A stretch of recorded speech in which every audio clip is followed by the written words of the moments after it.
thank you very much for everyone being here. We are delighted to welcome you here today, and thank you very much for the Scranton Chamber for hosting us.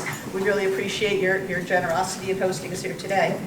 1 year ago today, in August of 2021, we embarked on the process of developing an actionable, comprehensive, and forward-thinking vision for the city. We worked with Fourth Economy, our national firm that provides community and economic development consulting services, along with their strategic partner, Connect the Dots, to engage our community in this process of developing a strategic economic development plan. We are proud to say that we engaged over 1,000 city residents during the course of putting this plan together. We asked the community through our engagement, through interviews, one-on-one interviews, small group sessions, build sessions, and community surveys. What we asked them is to help us build a vision and identify goals for the city in three buckets. Actionable goals that we could accomplish in 1 to 2 years, impactful goals that could be accomplished in 3 to 7 years, and aspirational goals, goals that we could accomplish over the next 20 years. Our collective work came up with the vision that in 2032, people will know Scranton for its thriving community of diverse residents, growing businesses, and rapidly expanding industry, as well as strong, resilient, and equitable economy that provides for residents, all residents, with the accessible pathways to prosperity, and for businesses, access to resources and support for present and future opportunities. This vision and associated goals will help us take advantage of opportunities that are in front of us today, opportunities that are once-in-a-lifetime generational between the American Rescue Plan, the Infrastructure Bill, and now signed into law this week, the Inflation Reduction Act. These are great opportunities for the city of Scranton to affect our future for decades to come. Mayor Cognetti and our team will walk you through the plan shortly. But I just want to acknowledge and thank our partners, many of which of you are in this room today. We had community organizations, neighborhood associations, our city council, our local elected officials, and residents that provided invaluable insight in this process going forward. A special shout out and thank you to our steering committee. 2 members will be here today to be able to talk about this plan. Dr. Jill Murray, Ken Okrepke, Larry West is here. In addition to Katie Gilmartin, who was vital to putting this plan forward, and a former city resident that grew up in the city and has been an incredible resource, Bob Sheridan, who lives in California. He has been really vital to making this project move forward. So I thank them all. I'd like to especially thank the Scranton Area Community Foundation and Laura DeChesi, who we expect here at any time today. She's been traveling, and Bob Durkin, for their generosity in helping fund this project and their continued support to the project. So we call Bob up for say a few words. First of all, I'd like to say, welcome to everybody here at the Chamber. As I said to the mayor and to Eileen, you got something going with it. In the middle of August, in the middle of the afternoon, you can pack this room for a project like this and an unveiling like this. The other thing I want to note, you may feel a little bit, there's a little vibration going on in the building, and that's because of the work that's being done next door. And that's the best noise, it's the best vibration that you ever get. Because that's a sign of progress right here in the city of Scranton, and it continues to occur. And kudos to the mayor and to others who continue to really foster that type of excitement and dynamic activity in the community. Warren Buffett once said, somewhere somebody is sitting in the shade because a long time ago somebody planted a tree. That's all about planning, right? It's all about thinking ahead. When you look at what you're going to see today, it was critically important, as Eileen has already pointed out, to bring as many people, as many organizations as possible together, because a good plan is only as sound as the good information and the quality feedback you get. This is a really good, strong plan. We're really pleased to have been a part of this process. We're pleased to be identified as one of the key partners moving forward as well. Here today, I want to point out Debbie Kosofsky, chair of the Chamber Board, and it's under Debbie's leadership that we've also launched a strategic plan of our own that we feel is going to dovetail very nicely into the kind of work that's being done at the city, at the county, and throughout the region. It's all about identifying the issues. And in the plan, and some of the information that's in here, it's a little bit negative. It's a little tough sometimes to swallow. But in order to do this right, you have to do that, right? It's very you have to look inside yourself and say what's good, what's bad, because the only way to build on that is to recognize the good and the bad.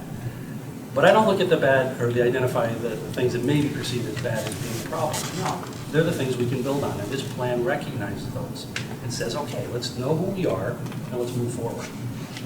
So the last thing I want to say is the key word that I want to hold, that we hold and we put into our own strategic plan, is strategic partnerships. So it's great to have a plan, and boy, everybody loves plans, right? The work that goes into them is a bit of a challenge, and sometimes they just get put on a shelf. I'm certain this one is not going to be that type of plan because the partnerships that are identified in there. And those strategic partnerships recognize that the city itself is not alone, can't be alone, and can't singularly do all the things that we want to do here. Those 5 pillars that you're going to see later on are critical to the partnerships themselves. We have to see that with the Chamber, Scranton Tomorrow, Scranton Area Foundation, all the nonprofit and community and educational organizations that are identified here, all of us have to recognize we need to come together on this stuff. It's not about who gets credit, it's about how do we move the city forward. Because I know I'm looking forward to, well, 2032, when I'll be playing pickleball at the Senior Citizen Center, when this plan and its vision is a reality. And I'm pledging here today that the Greater Scranton Chamber of Commerce and our various affiliates that fit nicely into the plan, we're going to be here to do what we need to do. We're going to be a strong partner with the city. We're going to be a strong partner with all the other partners and players that make this up. It's going to be a great, great next decade or better in the city of Scranton. So thank you very much. Glad to be a part. All right. I was just on the phone with Maggie Nasser from the Scranton Area Foundation. Laura is in fact delayed. If anyone has been at an airport or near one this summer, you understand why. And Maggie and Vivian unfortunately can't be here. So we, in addition to thanking Bob and the Chamber for their funding, in addition to the great meeting we have here today, we want to thank the Scranton Area Foundation for all that they do for us. And this, the ARC, the Appalachian Regional Commission, Eileen and the team applied for that grant, and that was key to getting this. I want to also thank Ginger and Alicia and Victoria. I know you guys work really, really hard to make these things happen, and you'll meet a lot of our team, but of course the city team has been really slamming to make this presentation pop, and you're going to hear from 5 of them today, which is far more fun than listening to me. I also have to thank Eileen, Larry, Katie Gilmartin, Ken Okrepke, Dr. Jill Murray, and Bob Sheridan out in Los Angeles. I know he will be looking to watch the recording later when he's able to. It was a great steering committee that blended education and nonprofit and business and city and public sector and a host of different perspectives to steer this in the right way. And you have what you see here. And we know in this room especially, most of us know each other and we're all very, very connected. It's a core strength of ours in Scranton and northeastern Pennsylvania. It can sometimes be something that leads to a little bit of complacency. And with the people in this room, I know that we all want to push harder. I think this is our moment in Scranton, northeastern Pennsylvania. People are talking about us. I was just out west, and it is very, very difficult to live in most places in America right now. It is so expensive. Climate change is coming faster than we realize. Northeastern Pennsylvania is set to grow. I don't see how we don't. And I know that from a business perspective, from the public sector perspective, and education perspective, we're getting inquiries, right? When we all talk and think, people we're hearing from that are looking to northeastern Pennsylvania. We have to meet this moment with a courage and a fearlessness that will take all of us working together. This plan gives us a look at where we are in the city, where we are, regionally. It gives some really hard data that you've heard me say many times before. Because as soon as we got that data, I've been talking about the difference between the living wage and the median wage. We have some very stark realities about how many families are living here. So we've got to combine all of the excitement and the hard work and the business prowess and the investment ability of the people in this room and all of our partners around. We've got to harness that and also make sure that we're doing everything to lift the services, lift our education system up, make sure that we're rising all of the boats with the tide. So that's really the theme that we've gotten from this is we've got to make sure we're doing this as one Scranton. one northeastern Pennsylvania. We can't leave anyone behind. The rumblings next door are wonderful for investment, and the condos that will go in there are so exciting, but we have to make sure that the housing for the folks that can't afford those apartments is also clean, that they have landlords that treat them well, that we as a city are inspecting those places and making sure that those kids are drinking clean water and breathing clean air. So we are really, really excited about this, and Eileen and Bob both, alluded to some of the tough data that you'll see. But what's great about this is that we're all here together. We are connected. We are a community that fights together, and that is something we saw so much during the pandemic. What makes this plan different in so many ways, it's a few things. One, we at the city have the tools to measure things now. Our team, Amanda Halleck, who's not here, but working from home for her new job with OpenGov, helped us put OpenGov into play in the city. We have an ability to track things now. So if you can measure it, you can fix it. So we have that ability. We have some kickstart funding through the American Rescue Plan and through the bipartisan infrastructure law.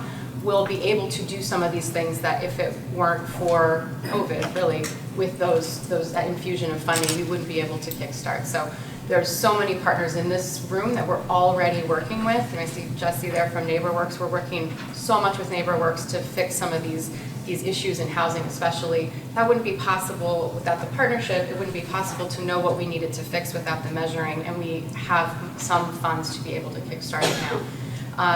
In the partnerships that we have, and when I look around this room, and so many other folks that couldn't be here today, we wouldn't have the partnerships without really our administration, I'll speak to, without COVID. And it's a silver lining that we wish wasn't there. This has been a health and economic just absolute crisis that we couldn't have thought of. But the relationships we built, the trust that we built, I think in these last 2.5 years have set us on a path to be able to do some of these things and to know we're all serious about them in a way that perhaps without the pandemic we wouldn't have.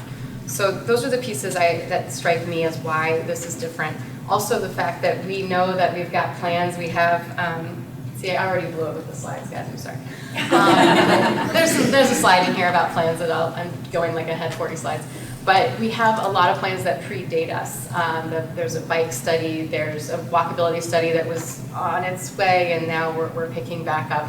There's a host of different plans and activities that the Chamber and Scranton Tomorrow and other organizations have done. We're not forgetting those, right? Those were given to Fourth Economy when we planned. We kept looking at those. We folded them in. We're putting all these things together, and on top of that, we're already working on our equity plan. We're going to work on a climate action plan, a housing strategy. There's all these pieces that fit together, and we're doing it in an intentional way, and that really, really matters. So, you have this in your hands. There's a host of goals. I won't read all of them to you, but when you go through the goals, I think you see what the issues are and how we need to fix them over the next 10 years. And this is business, this is residents, this is individuals, this is families, it's childcare, it's transportation, it's healthcare, it's education, it's all of these things that are so interrelated. So you'll see a lot of proposals for partnerships with the business community, partnerships with the education community, things that we really can act on. It's exciting because when I look at these goals, I know we can do this, which when I first embarked on this, I was worried we would get a bunch of goals that weren't actionable, but we worked really hard with that team. And there were a few that we knew, of course, we'd like to get to in 10 years, but we didn't think were reasonable, and so we'll put those into the next 10-year plan. The 3 points of focus, and the team will go through some more in depth, and we'll be continuing this conversation with all of you. The median wage versus livable wage, that data point, the median wage is around $30,000, the living wage is about $50,000. That's before the housing got even worse, because that data is from the last quarter of 2021. So, and again, to talk about where I was, on the West Coast for seeing my family, I worry that the housing crunch is coming in an even worse way, right? So this data point is not just a data point. It's not just certainly about how we take care of people right now. It's also how do we plan for success so we don't find a crunch of shelters, like true shelters for people, like we've seen in a lot of other cities. Small business piece. I know that speaking with a lot of you who are small business owners, living with one, this is even worse since the end of 2021 when we were doing some of the data points. The inflation piece is crushing small business. We have to figure out what are the ways we can all work together to lift up. We were able to lift up business and help from the local, the state, the federal level. Businesses helped businesses. We're, I would say, in the same type of crisis here where we've got to make sure that inflation doesn't kill the businesses that's worked so hard to survive during COVID. And the education piece. The piece that's probably missing here is climate. We don't have a planet that, without planet's gonna be a real problem. So let's say the planet's here, education is economic development. We can work so hard, we can have those cranes up and the demos going and building up these new pieces, but if we're not educating our kids and connecting them to jobs, building a workforce here in northeastern Pennsylvania, we can talk all we want, but we haven't really done what we need to do. So those are the key takeaways, and then our 5 strategic pillars: industry growth, diverse talent, community pride, infrastructure, affordable and quality housing. Our team will go through that with you. So without further ado, Tiffany Cross-Luciani and Ken McCaffrey, please present. Hello all, nice to see everybody again. Industry growth, where I'm living right now. So we are building to support an environment that helps new and existing businesses in Scranton. You'll have to bear with us with the slides because everybody's going to come up and kind of pick up their own slides here, so bear with us. So the findings, basically, our regional growth findings, as well as everybody knows in this room, our major industries: healthcare, education, manufacturing, which are making up roughly 52% of our overall industry in the area. What they found was that there were roughly 2,000 jobs approximately lost between 2008 and 2018. Although healthcare and education does continue to grow, we are happy to know that. But one other key finding was, well, the city population did grow, although we were moving a little bit more slowly. The shifts that and the shakeups that we were seeing, healthcare we know is about 3/10 of the jobs in the city. Education had added a lot more, over 900 jobs. Retail, we lost heavily, unfortunately over 1,600 going down in that time frame. So we're seeing a little bit of a decline there. When we look over to, so our labor force, interestingly enough, and this is what I found fascinating over the ups and downs of the reality here. Overall, the unemployment rates are low, very low, and they're finding that the high unemployment is seen for Hispanic residents, however, not so much for the unemployment for the Black and African American residents. But we are seeing wages grow through this. So some reality facts there. On the report, it showed a lot of business birth declines. Unfortunately, we are below the state and national levels, falling there. The county business birth rate was 6%, national rate was about 8%, and PA was about 9%. So although the report, you will see after Ken speaks, I have some statistics for you to show. Although the report shows that we were kind of slow and declined on growth, in real time coming through COVID, we are actually seeing a lot of that change, which is very good. So as far as the small business loans per capita, Scranton, the small businesses are not getting the access to the funding. That was what was found in the report. Again, we'll be able to offset that a little bit on the other side. Although Scranton is 30% of the county's population, 40% and holds 40% of the jobs, we only received about 28% of the overall funding that came through. Good news is, in our report, that our minorities and women-owned businesses are actually higher than average for both the county and the state. So I think that's a real win for us. Now I'd like to introduce Ken Okrepke from Ben Franklin to talk about entrepreneurship and technology and industry. Well, good day. Again, my name is Ken Okrepke, and I'm the Regional Manager for Ben Franklin Technology Partners of Northeastern Pennsylvania. And I'm honored and it's absolutely been a privilege to participate in this strategic planning exercise. We plan to build off our recent successes and inspire young people to one day become entrepreneurs, and to guarantee that there are available sources of capital to fuel entrepreneurial spirit in the city of Scranton.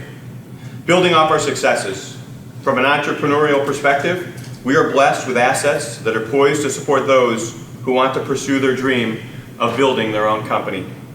We boast a strong entrepreneurial ecosystem that includes physical locations like the Business Incubator, the Scranton Enterprise Center, that is part of the Scranton Chamber's Ignite program, and the Penn State Scranton's Launchbox.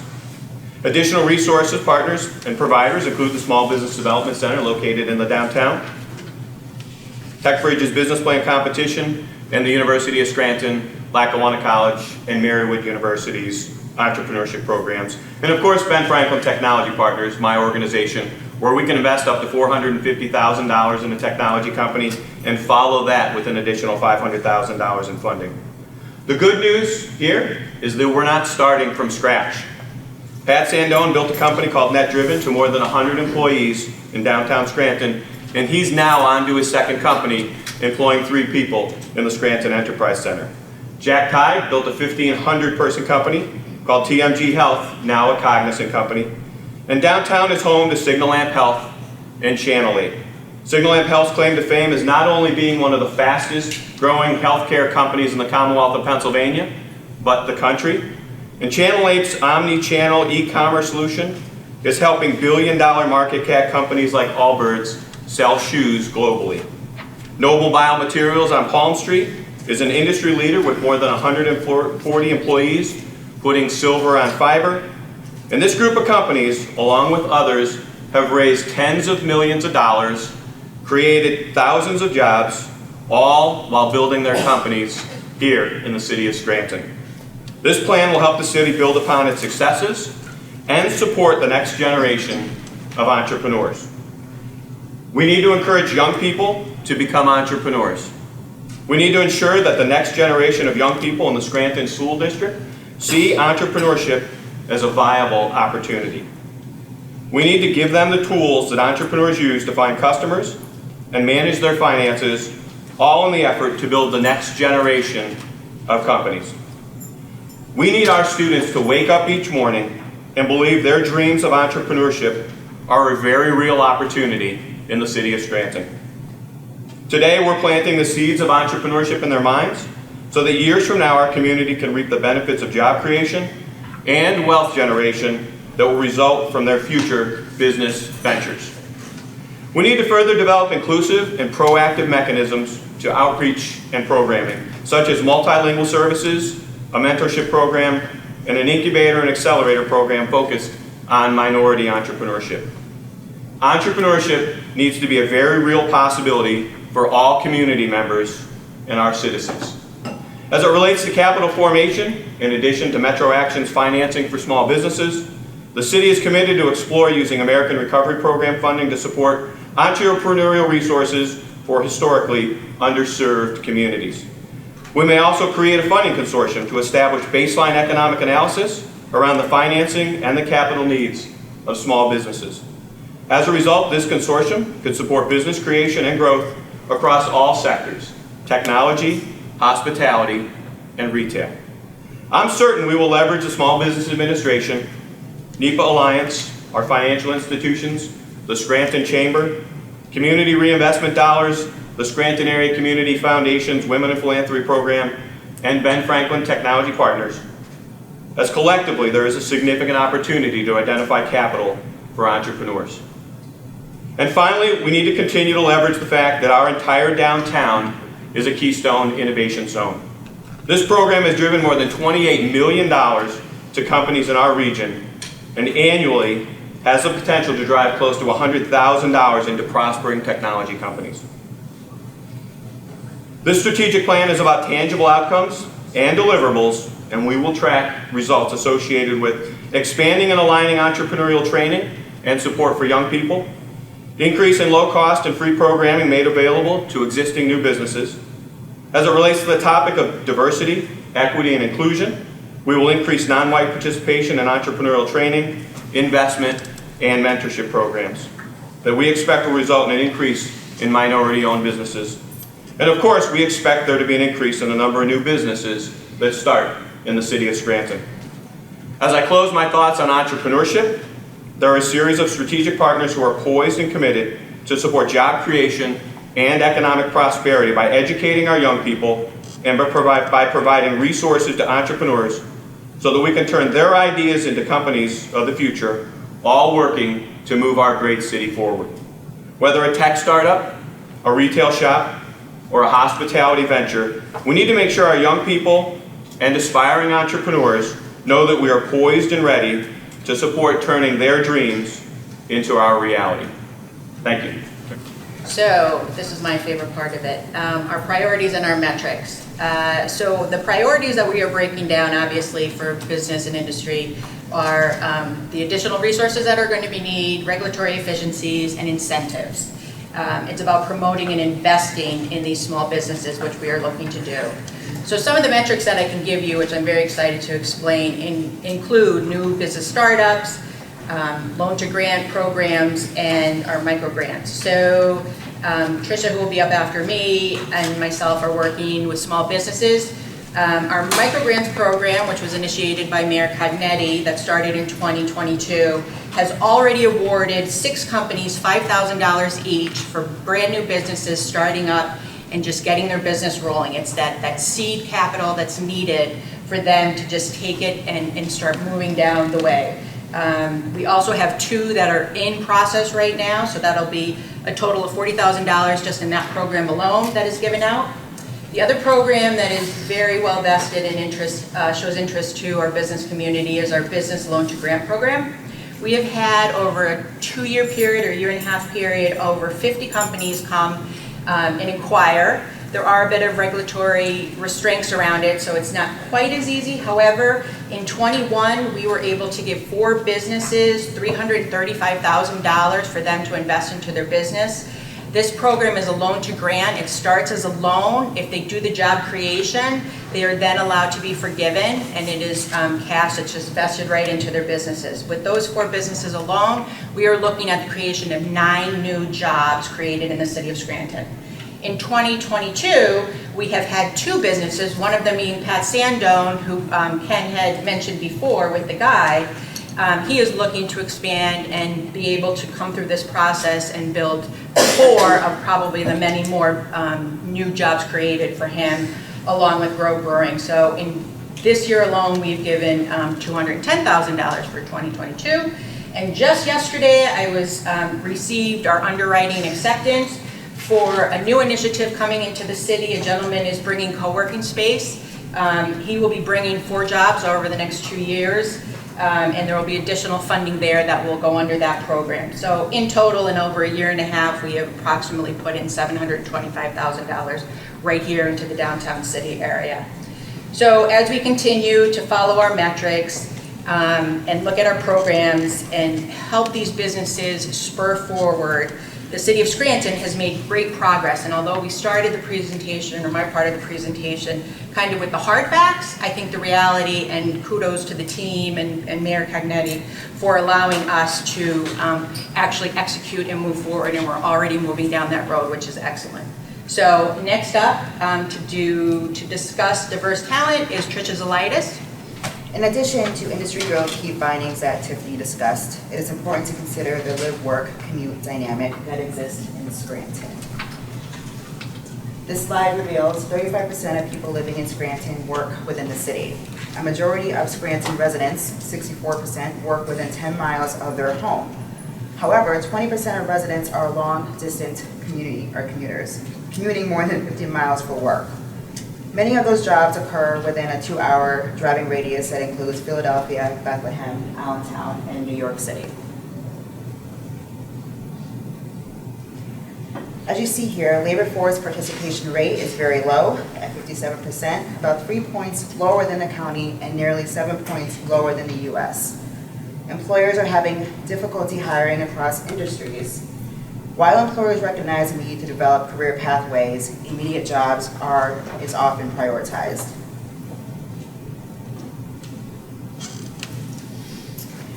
This slide reveals that bachelor's attainment is notably lower than the county, state, and U.S. average. K through 12 schools in Scranton serve 60% non-white students, 75% economically disadvantaged students, and 10% ELL students. To support the needs of Scranton schools, the City of Scranton will host visioning sessions to brainstorm and ideate on what Scranton schools can be. The vision sessions will include local colleges, universities, and other education entities in an effort to promote student success. The city also plans to work with the local educational entities to convene leaders from Scranton School District, Career Technology Center, and local colleges to link early educational pipelines with family-sustaining careers for students of all socioeconomic backgrounds. This initiative will open the doors to exploring options for introducing students to the array of career opportunities Scranton has to offer, including career pathways that do not require a college degree. As we move into career pathways, at this time, I would like to introduce Dr. Jill Murray. When the mayor asked me to be on this task force initially, I was like, nope. It took quite a bit of convincing, not because I didn't want to be on the task force, but because, you know, this is a big deal. This plan is huge. And quite frankly, I thought, how are we gonna ever do this, right? The city has undergone pieces of this in the past, some very successful, some not so successful. So I thought, how are we gonna do this?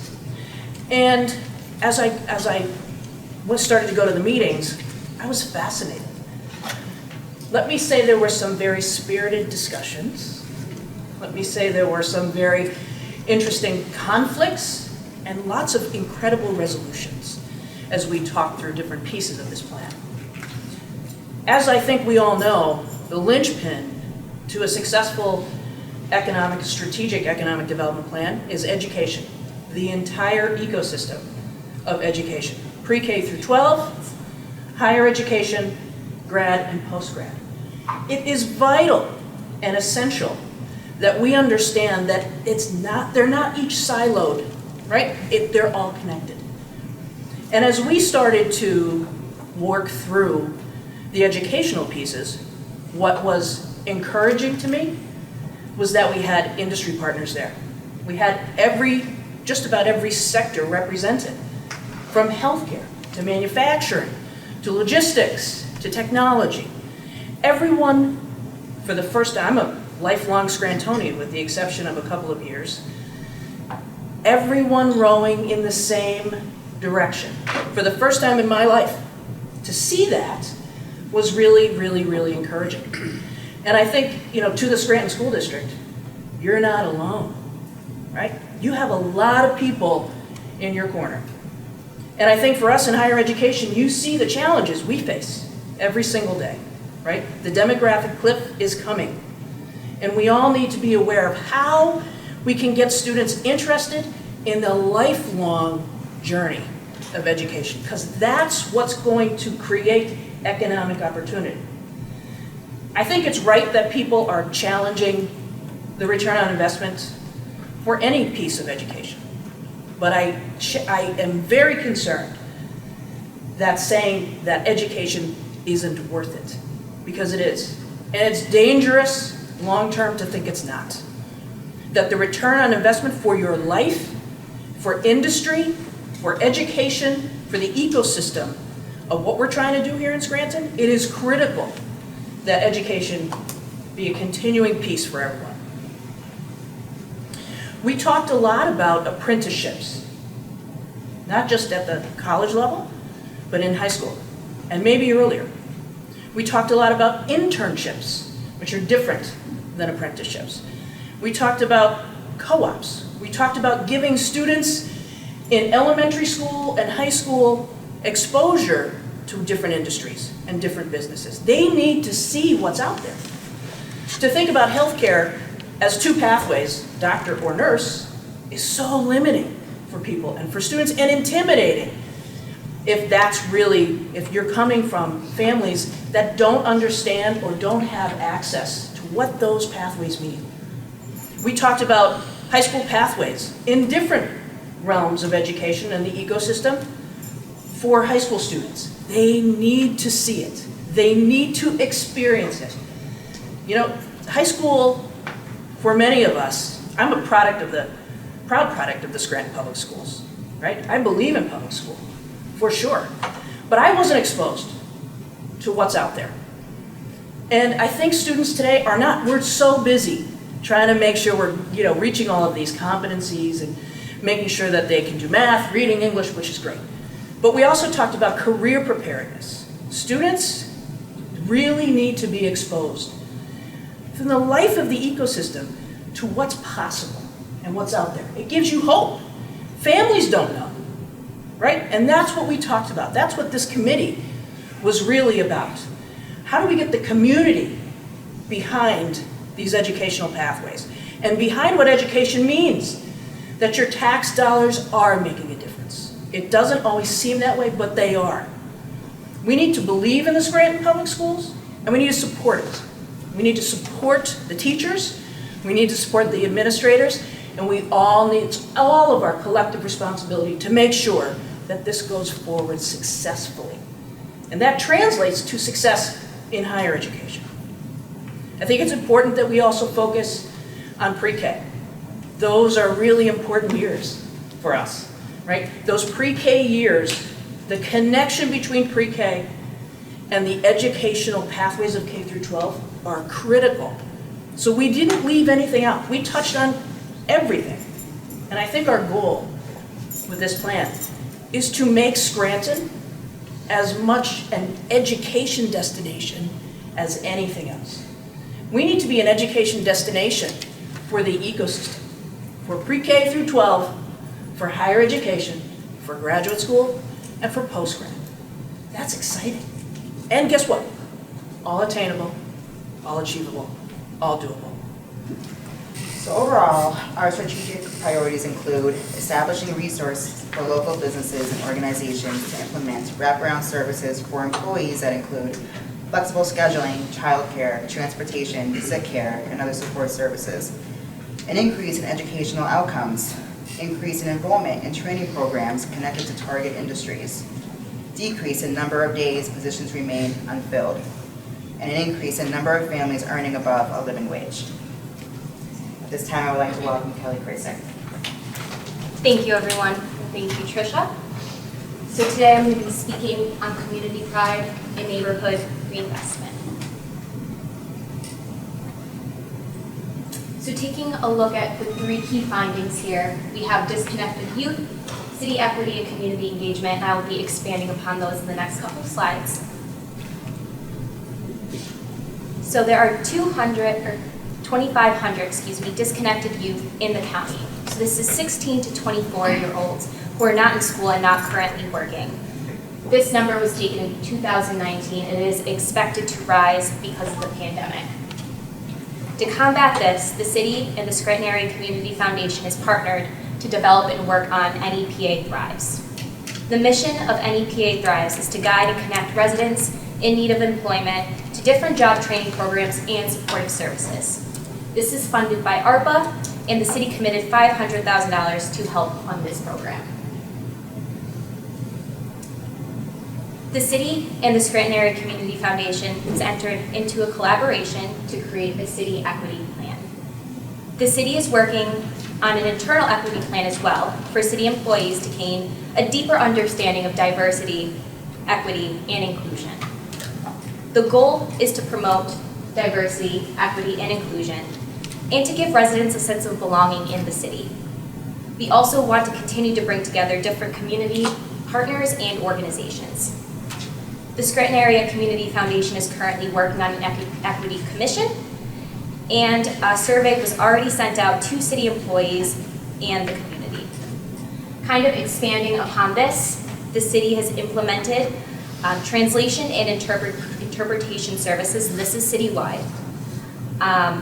There are on-demand calls, which could be used by police officers, housing inspectors for interpretation purposes, as well as having the opportunity to translate documents, public health flyers, and different city applications. So So now going into community engagement, the city is constantly determined to continuously increase and improve community engagement. With the help of all of our community partners and organizations, there are many great projects and programs currently going on in the city today. Some of these include the Beautiful Blocks program with NeighborWorks, which works on making exterior improvements to homes. The Elm Street Project, which works on neighborhood revitalization. UNC has worked on Pine Brook, and NeighborWorks with the West Scranton area. And we also have City Pride, which works Scranton Tomorrow and NeighborWorks. This focuses on cleanups in the neighborhoods and plantings. We also would like to increase city events by making the event application process easier and more efficient, improving communication between city departments, and continuing to advertise events on our website. Focusing on our priorities and our metrics, some of our metrics that we are currently implementing in the city is increasing the number of ambassadors who represent the diversity of the community across neighborhoods, industries, etc. Increasing the number of event applications processed per neighborhood, increasing in city services provided in multiple languages, and the increase in dollars invested in historically underserved and/or underinvested neighborhoods. So now I would like to introduce Selena Andiopan, who will be speaking on affordable housing. Housing is a basic need, but it also directly impacts our economy and our schooling when it comes to property taxes in the area. These are the 4 key pillars that our key findings that we are focusing all of our city planning around. And by focusing on these key issues, our goal is to improve access to affordable, quality housing for renters and owners, and at the same time encourage new development without spurring displacement within the city. One of the things that we really realize is the cost burden in the city is disproportionately impacts renters as opposed to owners. And what that means is 30% of a household income is going towards the cost of living. When it comes to the homeowners in the area, that's only 25% of the cost burden in housing goes to the owners, where it's a 48% that goes towards renters within the city. Housing prices in Scranton over the last decade have been pretty stagnant. The median housing price in the city remains around $103,000, which is far less than half of the U.S. average. But within that, rental prices have increased over the last decade. Scranton's median household income is more than $12,000 lower than the PA median, while the rent in the city of Scranton is only $10 lower than what it is throughout the state. These are some of the findings that we've been able to refer back to some of the new or databases that we've been able to really quantify some of the issues that we all already know that are there within the city, within the OpenGov process and our city database. With 55% of the homes that are built for 1939, Scranton's housing stock is aging. And because of that, a lot of it goes back to invisible or absentee landlords, including a lot of out-of-town investors, have caused issues with degrading in housing stock.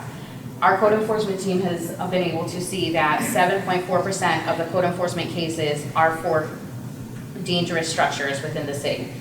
Estimates based on census suggest that only 23% of rental units in the city are registered as rental units within the city. Less than half of the Scranton houses are owner-occupied, compared to the 68% in Pennsylvania and 64%, which is our national average. So homeowner vacancy is greater than Pennsylvania and US overall, while rental vacancy is below average. So which brings us back to our strategic priorities. Our goal is to increase the rate of affordable housing development. The city has been awarded $22.4 million with the ARPA home funds and are beginning our funding planning process. We've updated our current rental registration ordinance to include safety checks.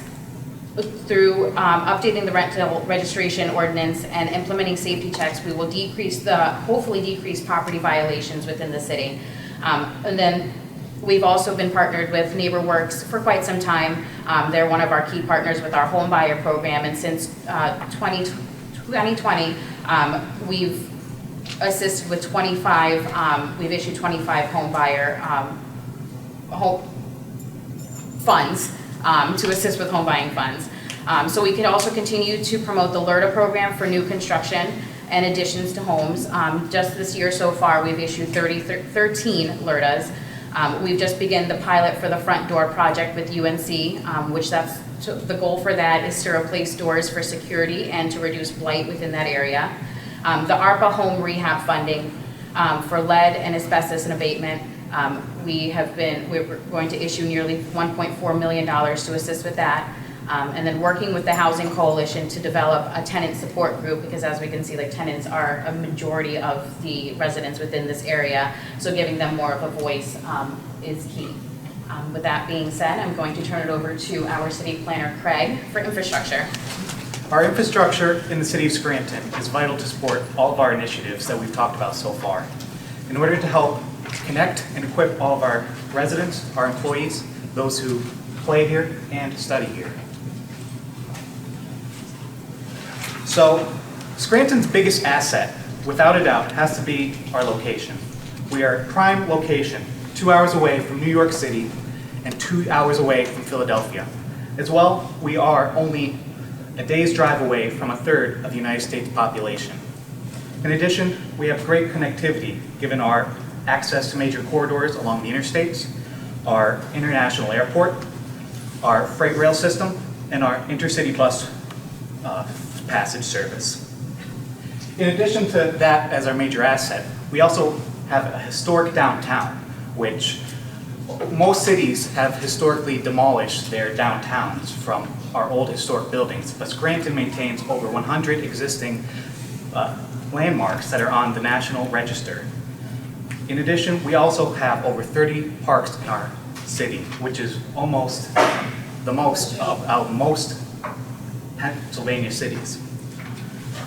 However, given all of our great assets, there are plenty of existing needs that we need to work on, including our roads and bridges, our stormwater management, and increased service on our public transportation. But to discuss a few future considerations here, I want to discuss a few projects we're working on. This map shows all of the investment made from federal, state, and local sources since 2020. As you can tell, there's been a lot of investment made in Scranton. These projects show our CDBG funds, FEMA projects for disaster relief, and our American Rescue Plan funds that are invested. A few notable projects are stormwater management projects in East Mountain and on Kaiser Valley, our paving projects, which this year has been the most roads we paved in the city in recent history, and as well as additional bridge projects that PennDOT are reconstructing. Last year, our city launched our recreation needs assessment to create a master plan for how we need to improve our parks. Already, we've invested money into all of the parks that were listed as critical in need of repairs, and we have plans to invest in all of our parks going forward. In addition, we've recently signed on with Trust for Public Lands for our Park Equity Accelerator to help bridge the gaps between connectivity with our parks and address the equity barriers that lie between our communities. In addition, our active transportation is a major component to our infrastructure. We want to make sure that we're able to connect our residents between our different neighborhoods, and especially to our downtown. Recently, the MPO has launched a bike and pedestrian study to analyze our existing pedestrian facilities, as well as to create, as you see here, a downtown bike plan. This also complements our downtown Scranton connectivity plan, which you may have heard as the walkability study. This plan is hoping to address different changes to our street lanes, directions, bicycle infrastructure, and other improvements in order to create a vibrant and safe downtown for all residents. In addition, we're trying to expand our broadband access to the city of Scranton. We are blessed to have money set aside in our ARPA funds, as well as actively applying for funds from the infrastructure bill to increase broadband and fiber access to our city. This will help our businesses, our hospitals, and our education sectors to help attract suitable candidates, students, and employees to help their businesses thrive. And finally, our climate endeavors. We're certainly working very hard to try and combat our efforts with climate change here in the city. Recently, we just got accepted into the local climate action program through the state DEP and Penn State, which will help us to develop a greenhouse gas inventory as well as a climate action plan to help us strategically plan our initiatives to combat climate change. We also developed a climate resiliency cohort through the local policy lab to help address us for our resiliency plan and our stormwater management practices. And in addition, we also recently launched a Sustainable Pennsylvania program, which helps us to keep track and self-assess our sustainability efforts within the city. To summarize, our strategic priorities moving forward is to help develop infrastructure. Double click, always get you. Our strategic priorities are to develop infrastructure to better equip and connect Scranton's neighborhoods, including our downtown. We are looking to enhance our infrastructure to improve accessibility and connect people with high opportunity jobs, as well as help our employers to connect with the appropriate talent. And we need to develop sustainable infrastructure that will help support our climate mitigation and adaptation efforts. We will do this through tracking several metrics, including increased broadband access, decrease in flooding and stormwater costs, increase in creation and tracking sustainability efforts, improvements in our bridge ratings, increased use in public transit, and an increase in our facade improvements throughout the city. I will turn it back over to Mayor Paige Cognetti.